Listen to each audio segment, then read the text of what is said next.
put in chat if you cannot. Everything good? Okay. All right. So I want everybody to introduce themselves. And this is a specific way. I want you to say your name, your company, 3 things only that your company does. So you have to be really efficient. What do you or your company do? And then 4th, what would you do if you had 1 extra hour a day for yourself? Okay, so I'll start as, as an example. My name is Mary Lynn Gibbs. My company is called Assistance for Hire. We do inbox check-ins, newsletters and blogs, and LinkedIn follow-up for networking. And what would I do if I had 1 extra day? I would either choose it for quality time with my daughter or quality time with my boyfriend. Okay, so next, let's go with Diana.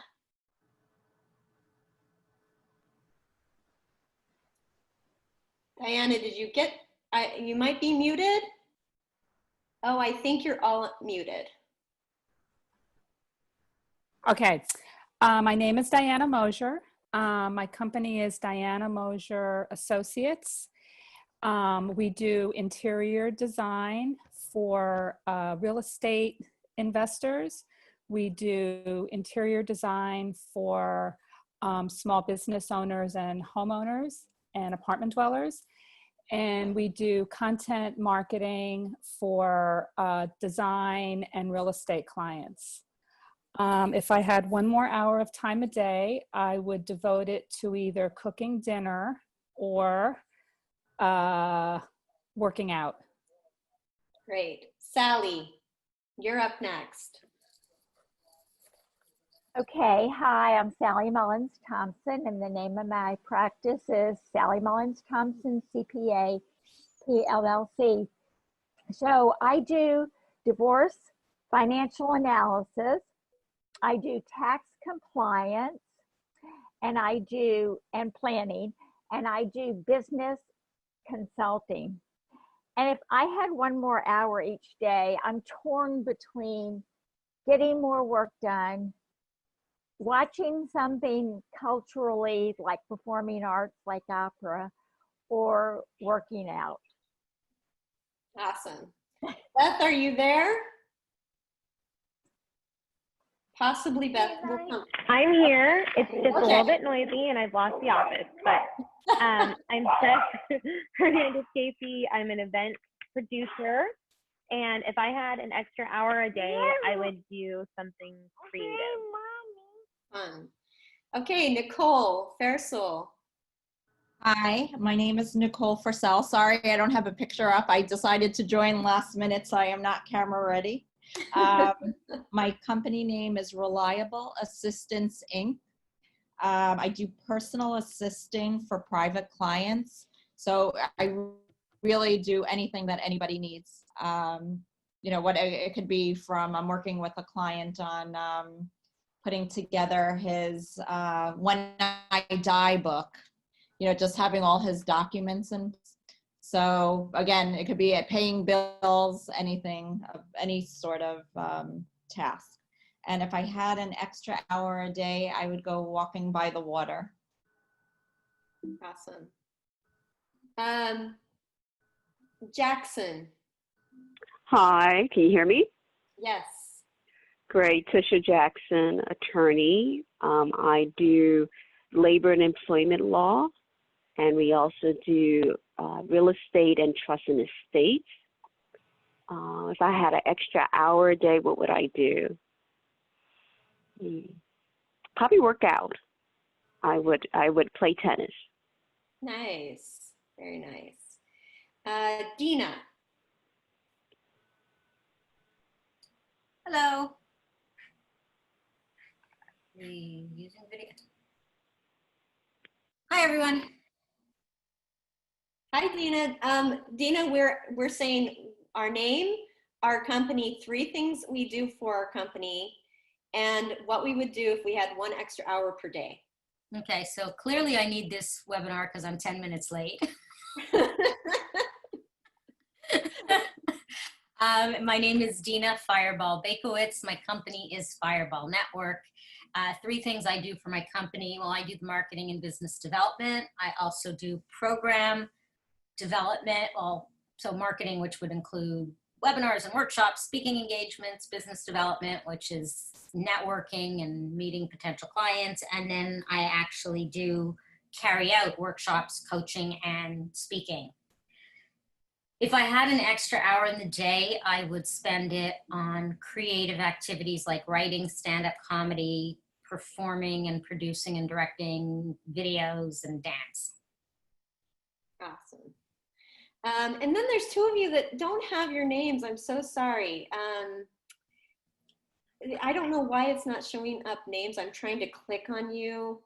The one that introduced me to you at the beginning, who? Oh, I'm Helene. Elaine? Helene Pongalos. Okay, Helene, please go next. Okay, of course. Thank you. Helene Pongalos. I am a commercial and residential real estate attorney representing buyers, sellers, landlords, and tenants in purchases and sales, and also in leasing transactions.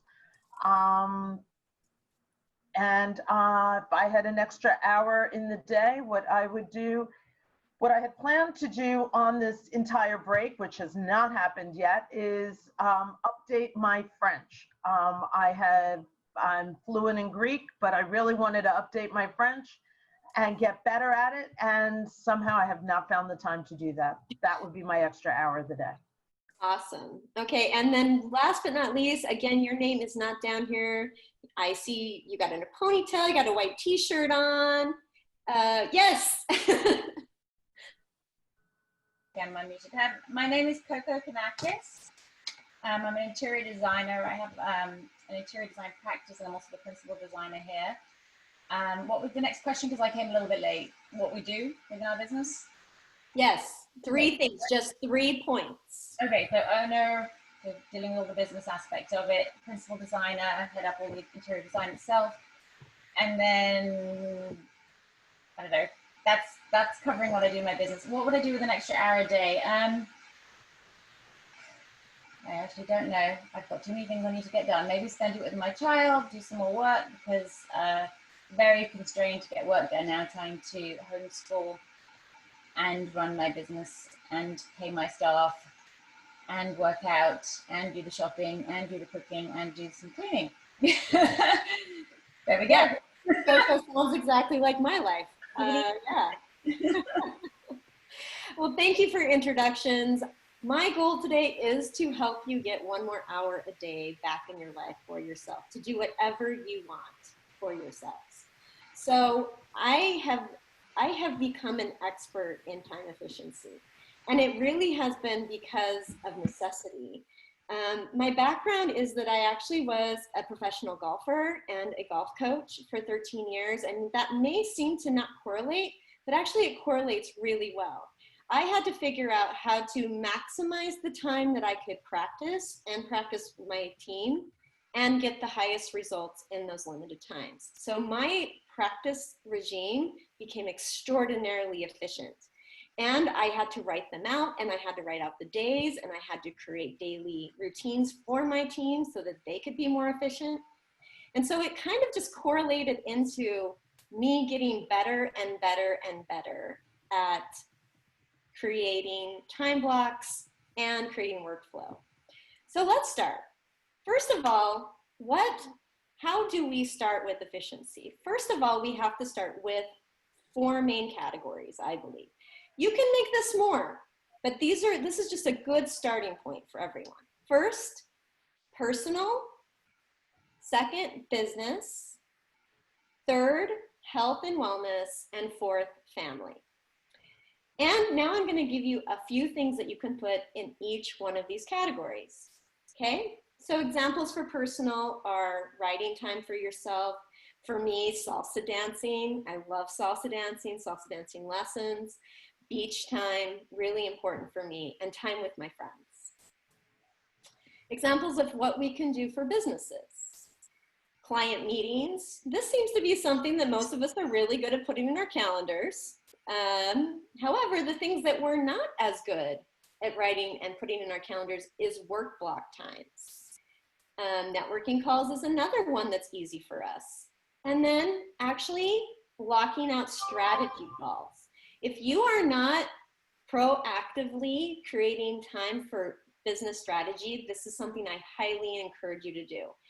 You can do this as easy as finding someone in your business that you trust and just doing a once a week call and just talking about your businesses. What were your challenges this week?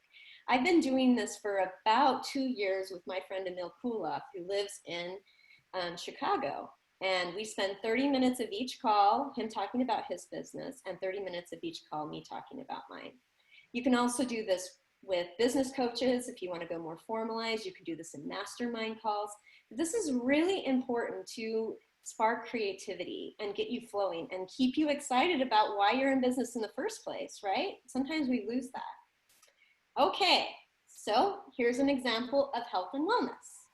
Meditation, exercise, journal writing, or other spiritual practice, whether that's prayer, church, or just taking a walk in a quiet area for yourself, or taking a little bit of time out with a glass of wine, whatever works for you. Okay?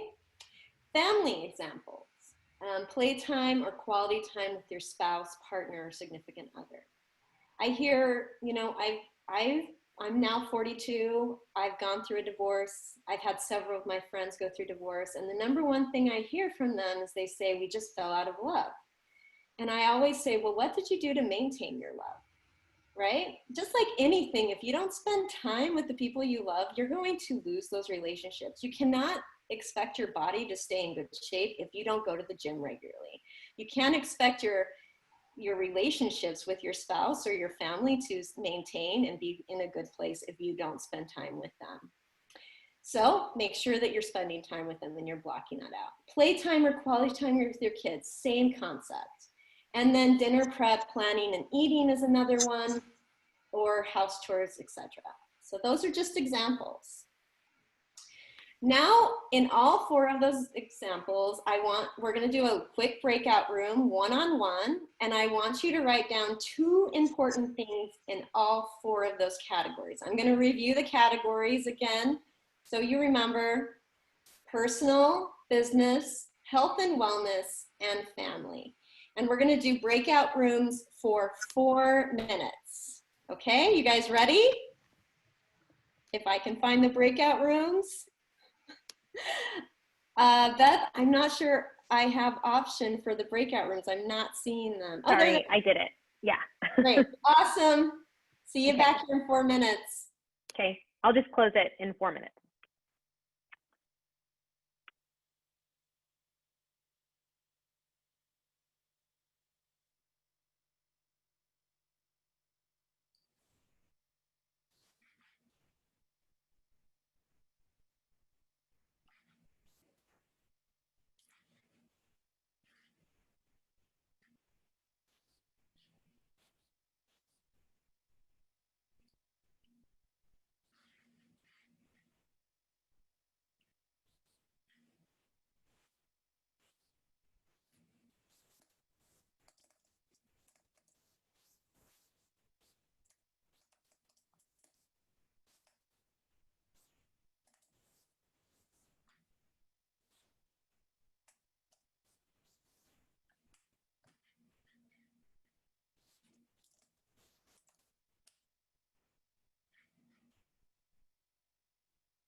There we go.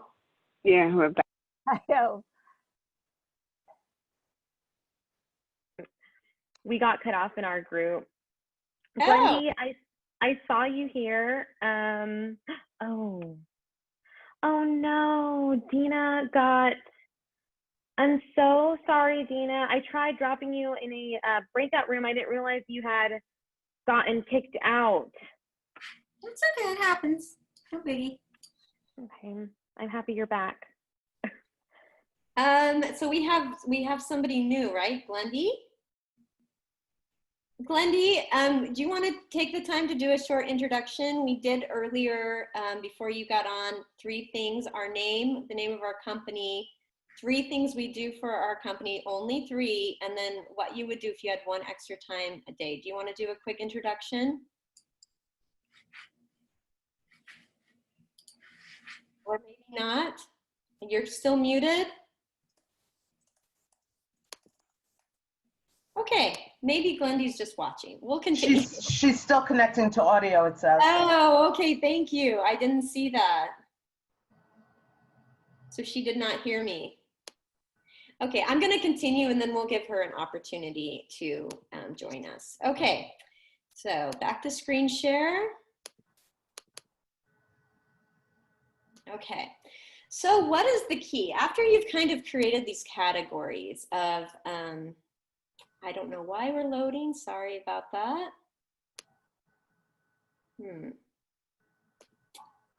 No? Okay, let's try again. Okay, here we go. So once you've created these categories, now it's time to start time blocking them, okay? And putting them in your calendar of where you want to actually create them into your calendar. So the first thing that I think is really important is that you color code. And you, just to start, you color code each one of these categories in a different color. I gave you some examples, and now I'm gonna actually share with you my calendar. It's much more integrated than this because now I have really gone beyond color blocking to client calls or a specific color, etc. But I'm gonna go ahead and share with you my calendar so you can see it and what it looks like, okay? So as you can see, a lot of colors coming in here, and I really do time block as much as I possibly can. So up here is actually, I'm using a program, a platform called Asana, which gives me tasks that I create for myself each day. So I give myself deadlines and they pop up into my calendar up here in this color, in this dark burgundy. And then when I use, what I do with them is I actually then put those items into my work blocks, okay? So as you can see today, I created this time block today from 10 to 2. I knew that we had our presentation at 12, and these are the things that I did between 10 and 11:30. So I did get almost all of these done. I'm missing one other thing, okay?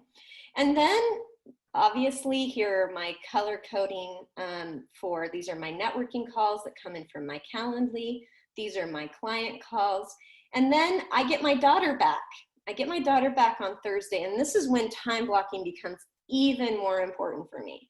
As you can see, I do my workout time block, my work block, my child's homework block.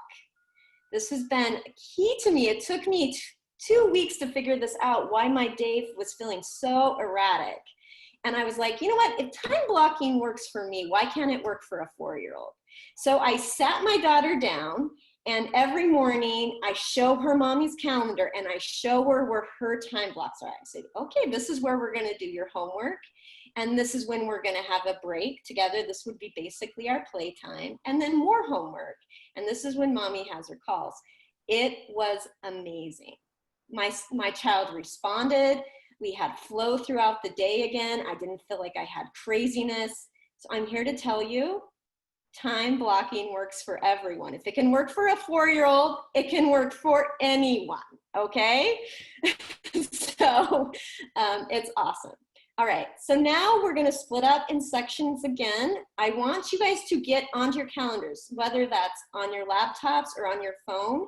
And I want you with your partner and you're sharing so that you're staying accountable, 2 time blocks that you can implement this week for any of those categories and make them a specific color for yourself. So whether that means you're now implementing those 2 things you just shared with your partner for personal or for business or whatever it is, I want you to actually put them in your calendar and be accountable to your partner. Okay? Are we ready?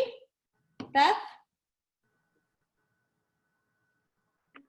Sorry, we have a question here. What is the section above the fold and how do you set it up?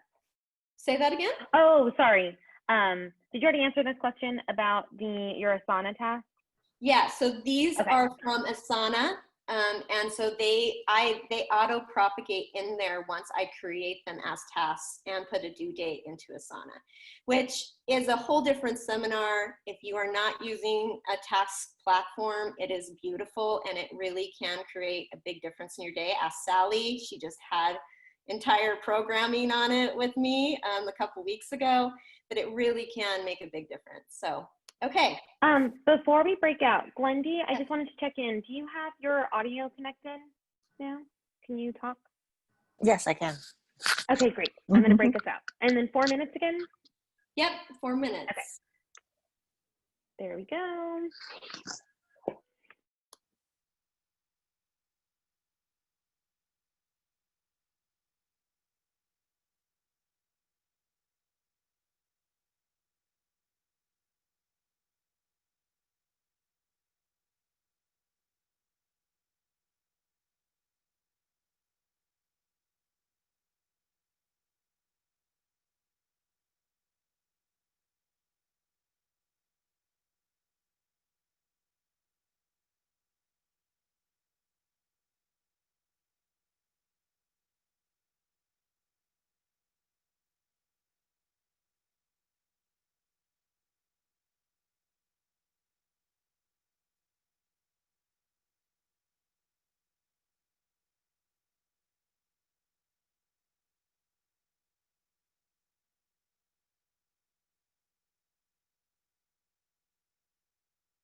And Sorry, Dina. We closed the rooms automatically. I'm sure I'm not the only one that's getting cut off. how is it going for everyone? Are you fine? Like, were you able to actually put something in your calendar that you want to start putting into your schedule? Well, actually, Diana and I just talked about doing that. We can actually do it. But because I find that's the hardest time. It's not so much getting them in my schedule. For me, it's actually starting the project at the time that it's in my schedule. Because I can think of all sorts of other things I need to do instead. Yeah. The discipline is definitely part of the challenge of all of us. So, all right, well, I'm going to continue and share my screen some more.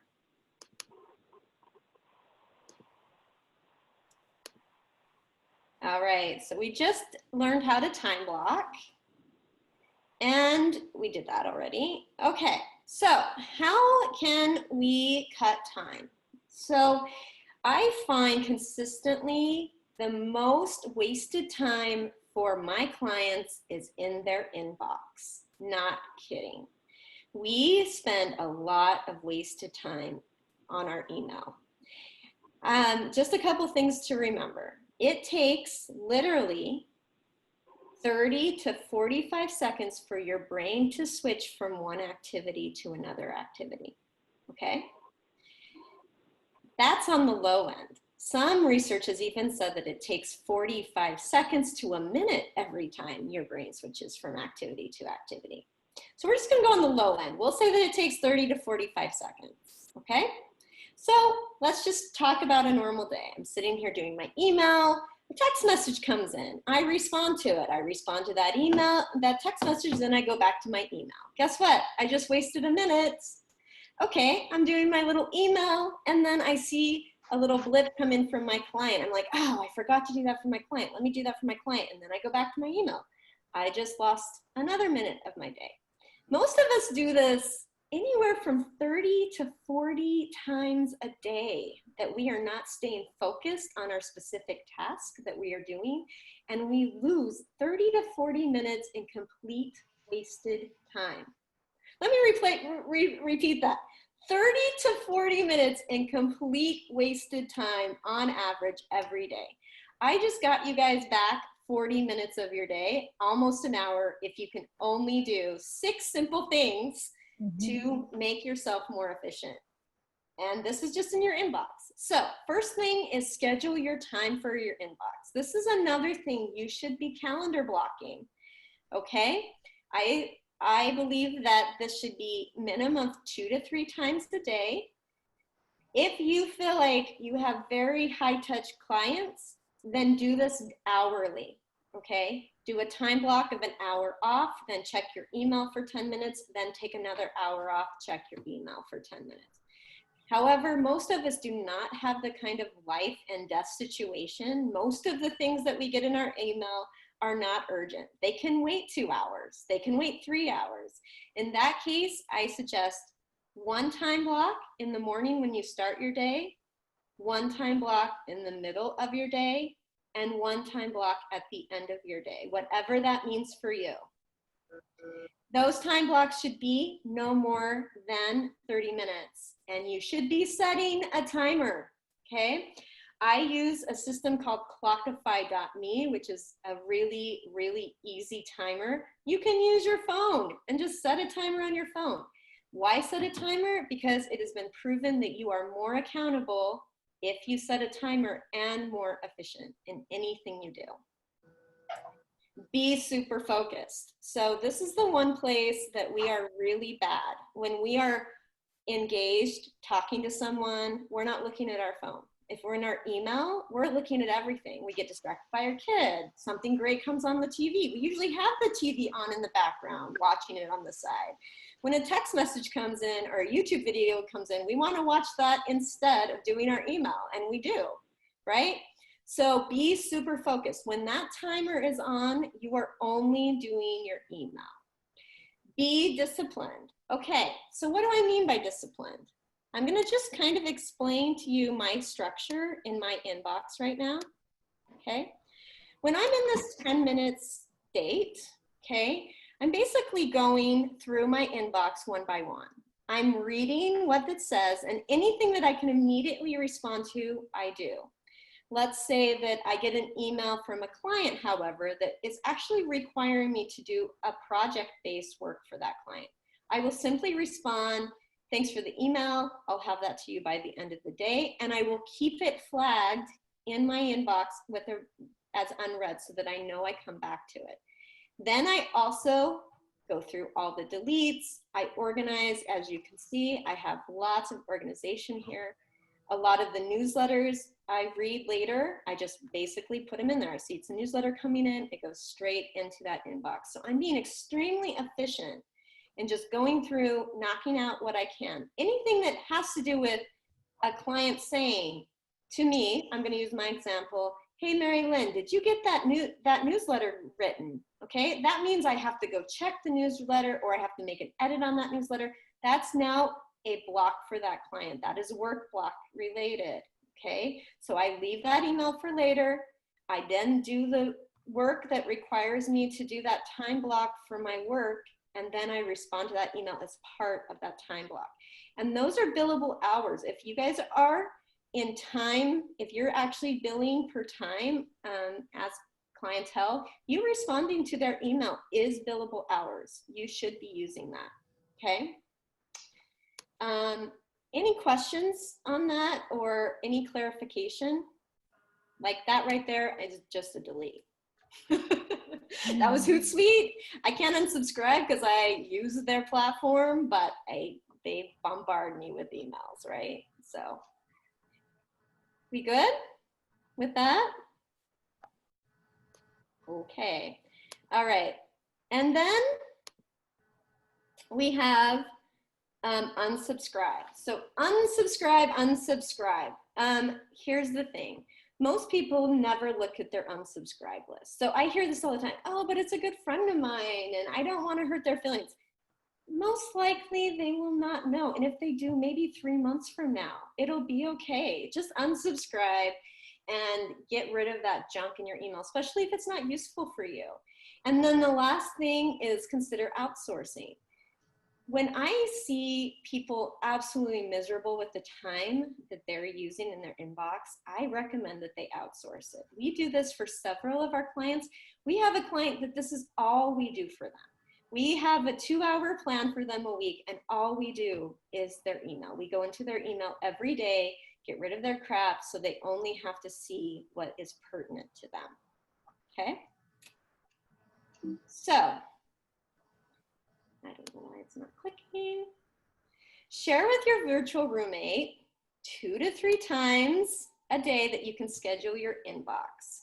This can be the same time every day, or it can vary every day. I had this conversation with Nicole when we were in our 1-on-1. She said, does it always have to be time blocked every day? And the answer to that is, for logical, really structured, detail-oriented people, you are best to have the same time every day. I work out every day from 6 to 7. I meditate from 7 to 7:30. I eat breakfast from 7:30 to 8. I'm always starting work at 8 p.m. For creative brain people, this is like pure torture. Like you just killed their spirit by making them do the same thing at the same time every day. So do it as per your feeling. What works for you? Is this always from 8 to 8:30, I'm in my inbox, and then 12 to 12:30? Or today, do I want to start at 10? And that means I'm in there from 10 to 10:30, from 2 to 2:30, and then finishing my day at 7. Whatever it is for you, okay? So I just want you to implement this into your schedule for today and for tomorrow, okay? So just 2 days to start. Any questions on that? Are we ready for breakouts? All right, let's do it.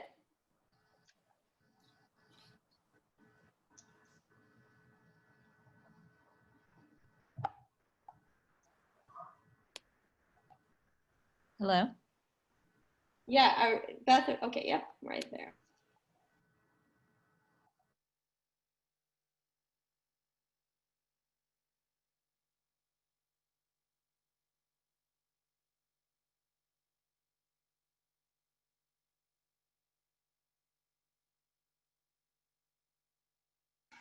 Hi. There's Diana. Where's the bathroom? It's on mute.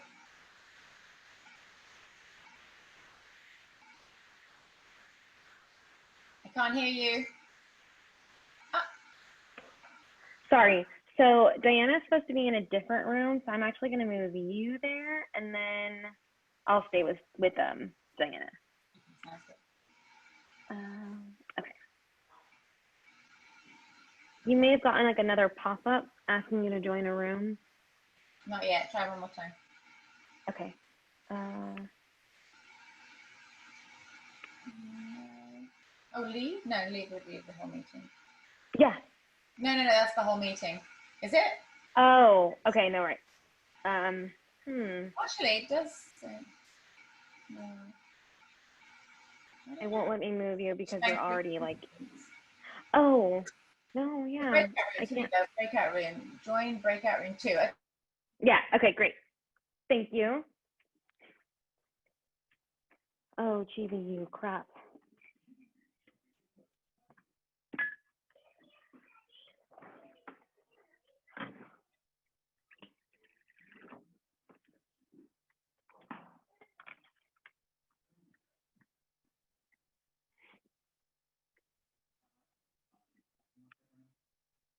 I don't think he's ready yet.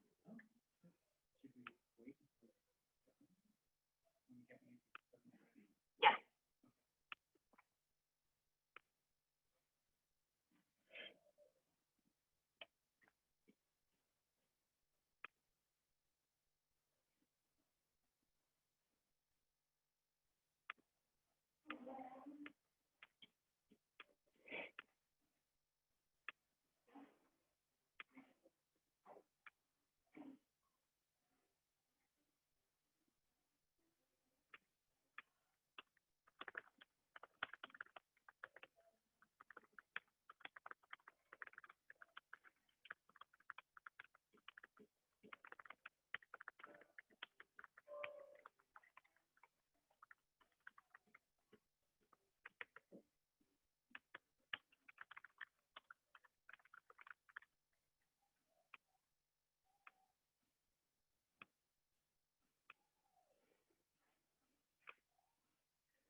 we're back. I'm back. Hi. Hi.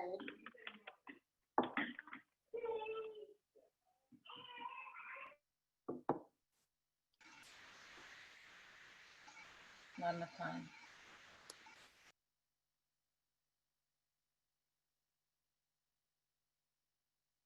Everybody back? Yes. Okay. All right. Moving to our finale, everybody.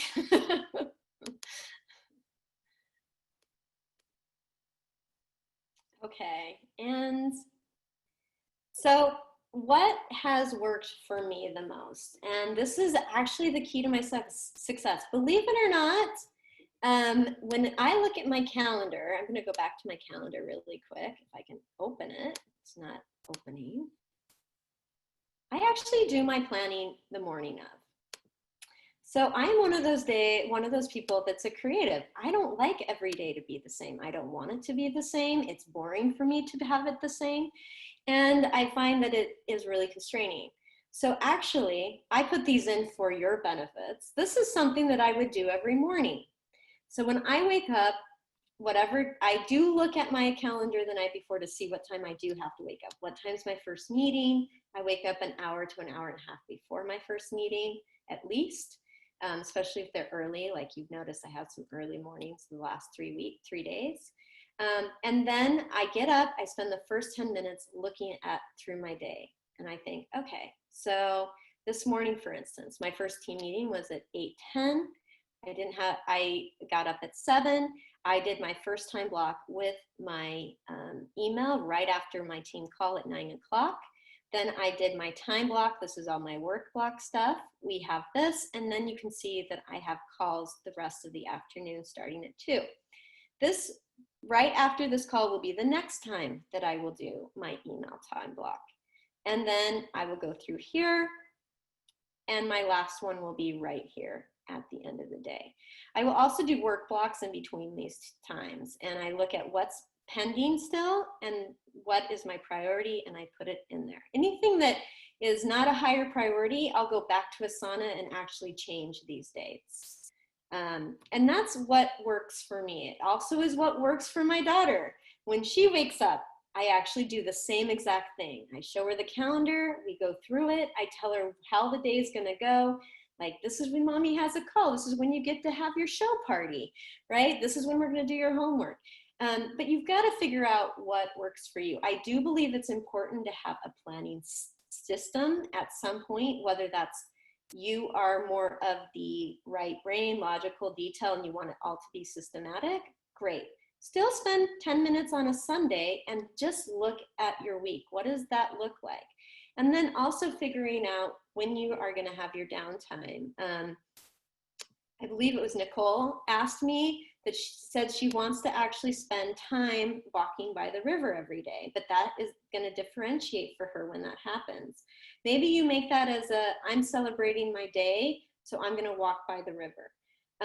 I've also found it helpful when you have tasks that are not as pleasant to do. A nice glass of wine is very helpful. I do a lot of my input or my network, like I do a lot of copy and pasting for LinkedIn to do network outreach. I do a time block for that, and I drink wine at 4 o'clock on Fridays when I do it. It makes it so much more easy to do. All right. And that is it for me.